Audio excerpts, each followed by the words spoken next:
मराठी भाषा विद्यापीठ रिद्धपूर मराठी भाषा गौरव दिनानिमित्त आज आपण या ठिकाणी एकत्रित जमलेलो आहोत। या कार्यक्रमाचे सन्माननीय अध्यक्ष माननीय डॉक्टर अविनाश आवलगावकर सर, त्याचबरोबर या ठिकाणी उपस्थित विद्यापीठाचे कुलसचिव आदरणीय डॉक्टर भंडारकर सर, अधिष्ठाता डॉक्टर कोमल ठाकरे सर आणि माझ्या समोर उपस्थित असणारे माझे सर्व कवी मित्र, अधिकच वेळ न घेता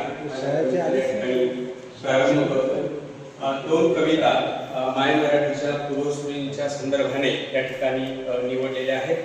त्यामध्ये मराठीतले ज्येष्ठ कवी अशोक नायगावकर यांची मराठीचा पाठ या कवितेचा आस्वाद आपण या ठिकाणी घेऊया।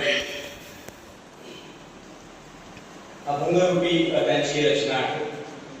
मराठीच्या दारी काळे कृष्ण घरी, लाज वाटे काळे माऊलीची, दारावर पाटी मराठीत लावू, दारावर पाटी मराठीत लावू, भाजीपाला घेऊ मराठीत, सर्वत्र स्वाक्षरी मराठीत करू। हे अत्यंत महत्त्वाचं विधान आहे आपल्या सगळ्यांसाठी। सर्वत्र स्वाक्षरी मराठीत करू, घरी दारी बोलू मराठीत, नाका नाक्यावर नाका नाक्या